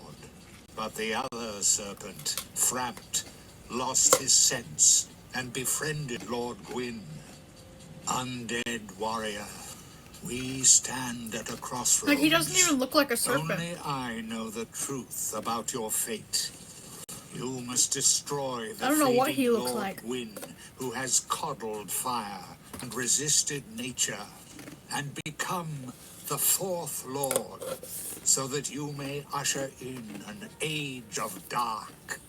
Carr provides an alternate objective to Kingseeker Frampt. To recap, Frampt states that the fate of an undead is to succeed Gwyn and extend the Age of Fire, but Carth reveals that this is a lie, a ploy from the gods to extend their age, to prevent the Age of Dark, also known as the Age of Humanity, a predicament indeed for the chosen undead. The chosen undead descends into the catacombs, located past the graveyard in Firelink Shrine. Skeletons inhabit the majority of the catacombs and can only be slain with either a divine weapon or by killing the necromancer that raises them. During the descent into the tombs, the chosen undead comes across trusty Patches. Lord Trek warned the chosen undead previously that Patches is not to be trusted. He's a mischievous swindler who'll stop at nothing to get the treasures he desires. Speaking to Patches reveals that he has a particular disdain towards clerics. Regardless, Patches will attempt to kill the chosen undead by flipping a bridge whilst they are still on it. Having survived this, the chosen undead can approach Patches, who will feign ignorance and give the chosen undead a soul of a lost undead, compensation for a crime he apparently did not commit. However, this is not the last we see of trusty Patches. Further down, the chosen undead encounters a blacksmith called Vamos. He appears to be a very reclusive smith, so reclusive in fact that no one else acknowledges his existence. Obsessed with his work, Vamos has little time for conversation. Although you don't not like much Patch? is known about this mysterious figure, the royal helm states the helm is believed to belong to an ancient royal line, but only Vamos would know for sure, and he shall never speak again. Unfortunately, Vamos has chosen to never speak of this, and so not much is known about the skeletal blacksmith. Deeper still, Super lies a annoying large character. I coffin hate annoying housing an characters. entity known as Pinwheel. It appears that this being has 3 heads and 6 arms. When the chosen undead confronts Pinwheel, the heads appear to gaze at each other, as if they are deciding the fate of the chosen undead. Pinwheel turns hostile and prepares for battle. The creature is strangely fragile and falls with relative ease. Upon his death, he will either drop the mask of the father, mother, or child. The masks state that Pinwheel was a necromancer who stole the power of the Gravelord and reigns over the... Whitechapel here, Patriot Software's founder. So easy, my dog can run payroll, said one of our payroll He's in software every Souls game? Oh god. Pinwheel also drops one additional When the annoying item, character the right doesn't to go kindle. away. The description states, this secret rite allows bonfires to be bolstered further with kindling, so that even more Estus can be collected. Welcome How in, Quasso. peculiar that humans We had were found watching little Dark use for Souls humanity Explained. I think until we're they 4 turned chapters undead. in. The 3 masks worn by Pinwheel suggests that the frame is a combination of three bodies and minds. One theory is that Pinwheel was once a family that somehow fused together. Perhaps one of the family members died, and in an attempt to bring them back to life, they stole the power of the Gravelord and tried to revive their deceased loved ones. However, this resulted in a morbid resurrection. Surrounding Pinwheel is a vast collection of books and skeletons, all of which are ensnared in chains. One can even be seen laying on the operating table, almost as if the chosen undead had interrupted an experiment of some kind. Potentially, Pinwheel resurrected his family, but was finding a way to separate the three fused bodies to complete the process of resurrection.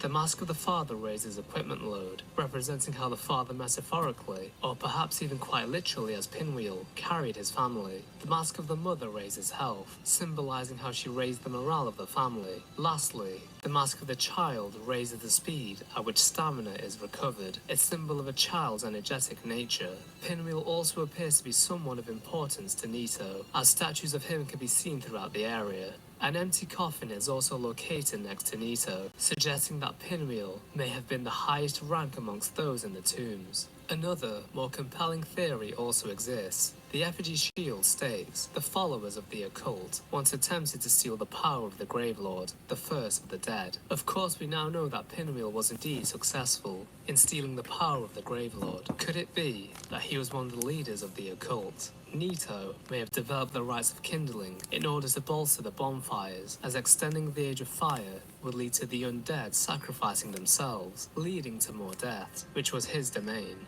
The Way of White may have utilized this as well in worship of Gwyn.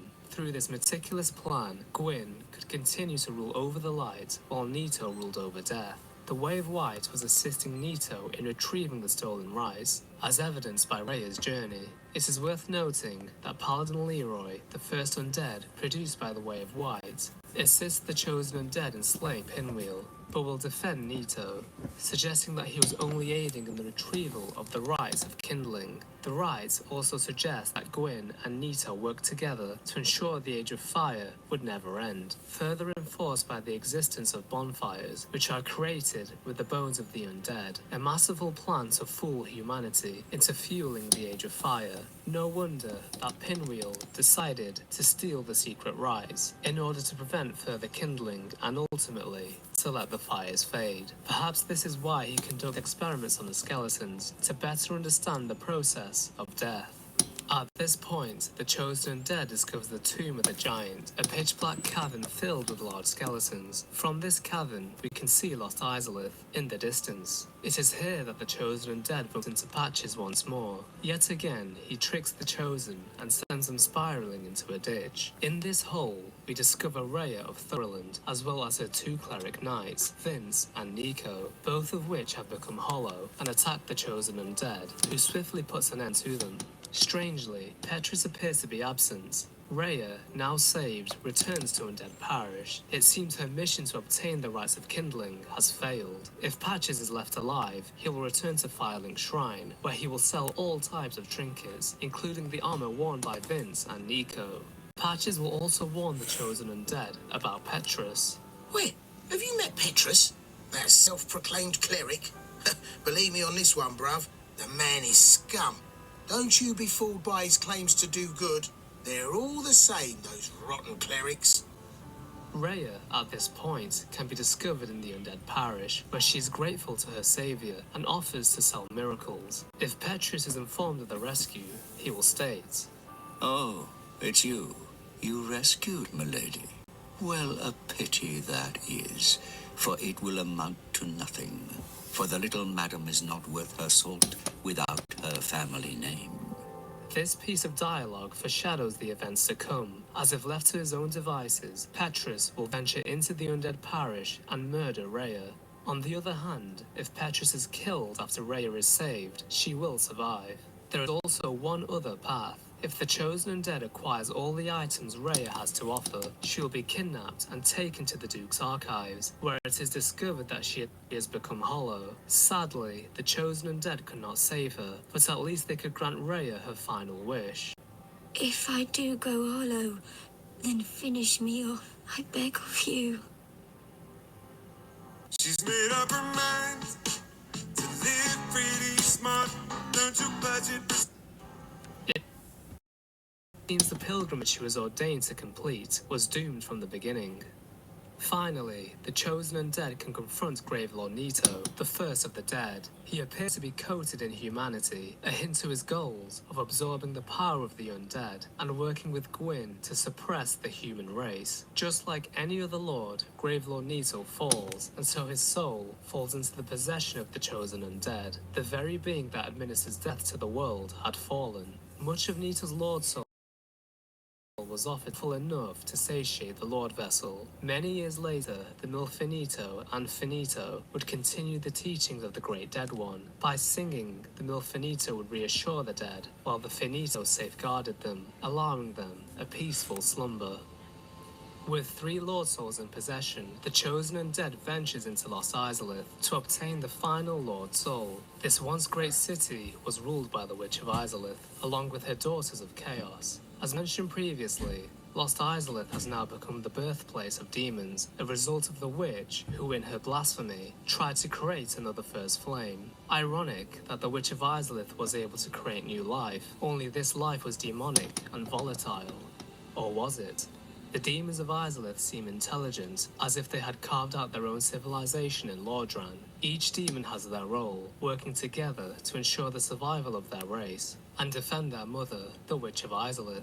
Yet again, Gwyn's involvement may have played a role. Perhaps Izalith was a stable society of demons before Gwyn dispatched his legion of Black Knights, initiating the Demon War. One way or another, the war concluded, and Gwyn placed demons in his ranks, acting as transporters and jailers. This also raises an important question. If Gwyn never went to war with the demons, would they have ever posed a threat to his reign? Nevertheless, the Chosen Undead continues. Strangely, a centipede-like demon can be seen stalking the Chosen, a hint for the fight ahead. As the Chosen Undead navigates deeper into Lost Izalith, they come across the Demon Fire Sage, a creature very similar to the Asylum and Stray Demon. The Demon Fire Sage was the first demon and the last master of the original fire arts before the Witch of Izalith was engulfed by the Chaos, creating pyromancy.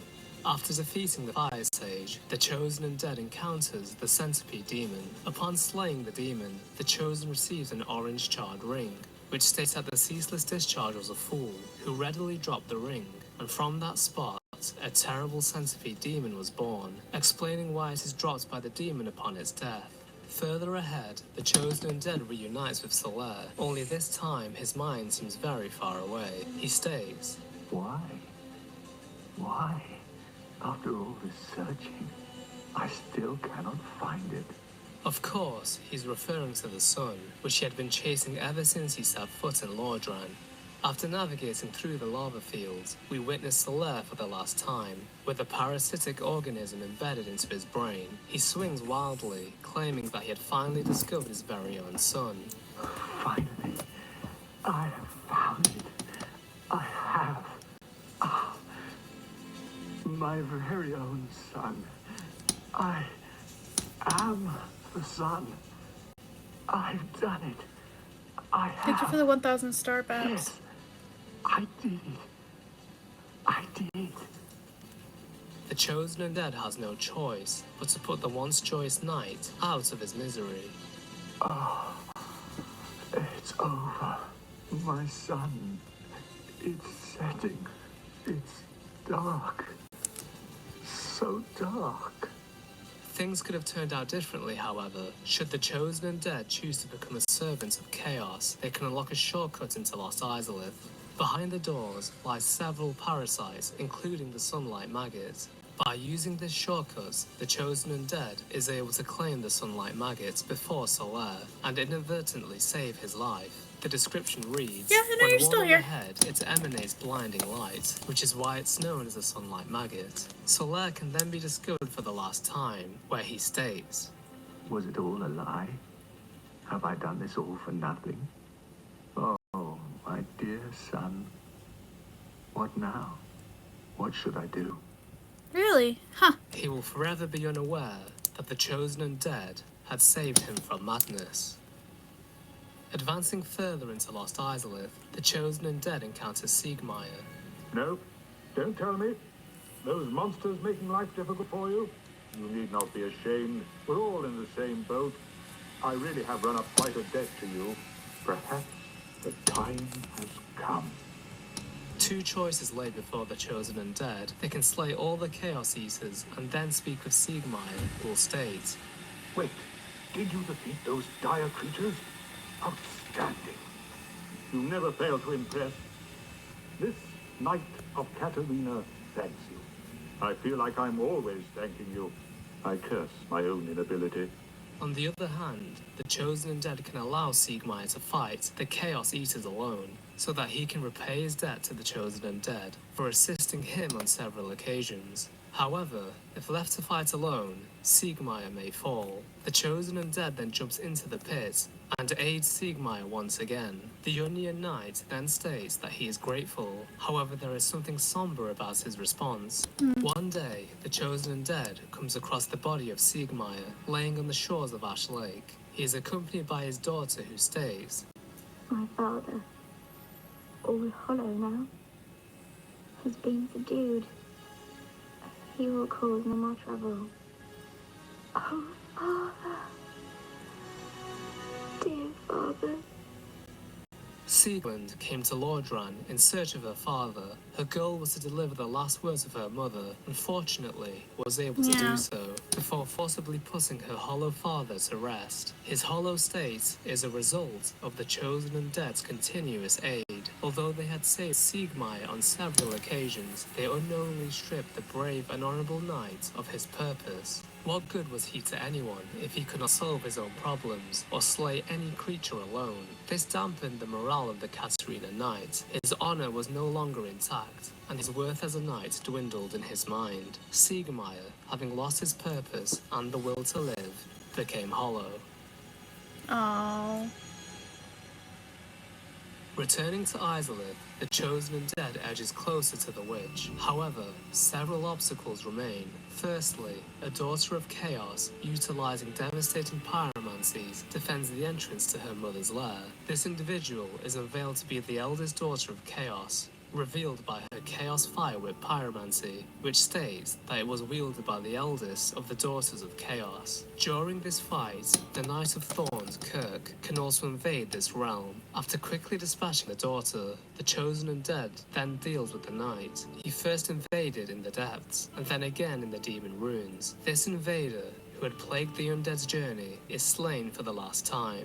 His final resting place lies in Quilag's domain, near the Fair Lady. His armor reveals that Kirk was a notorious member of the Dark Wraiths. Kirk is also described as being murderous. Despite this, somewhere along his path, Kirk devoted himself to the servants of Chaos, utilizing his strength as a Dark Wraith to pillage humanity and gift it to the Fair Lady. You can pledge your sword to a king, or you can forge your own kingdom. This is a game. Why he did this is unknown. Either way, he had some sort of affinity towards the daughter of Chaos. The path now cleared, the chosen undead descends into the lair of the Witch of Izalith. Here we see the face of the once great witch. She has mutated into a tree-like creature, titled the Bed of Chaos. Two seeds can be seen laying on either side of the Bed of Chaos, which could possibly be two of her daughters. Perhaps these two were the closest in proximity to the witch, when she attempted to create an artificial first flame. Destroying the two seeds reveals a path to the core of the Bed of Chaos. Slashing through the branches, a small parasite is discovered within. This creature is all that is left of the Witch of Izalith. The chosen undead slays the creature with a single stroke, and chaos is unleashed. Chaos, which would spiral out of control and eventually go on to consume the Ivory King and his loyal knights. The demon civilization, no longer maintained by the Bed of Chaos, would eventually die out, and an old demon king would be the last living witness of the chaos of Izalith. And with that, all the lords had fallen, and only Gwyn himself remains. Okay. So this is the start of chapter 6. We are going to stop here because I need to get going to get ready for work and stuff. We will continue again next week. And I will see you guys tomorrow for the world building stream. Because I got to get all the stuff prepared for that as well. So I'm probably going to spend some time working on the stuff for that. and then we'll get started on, and then I'll get ready for work.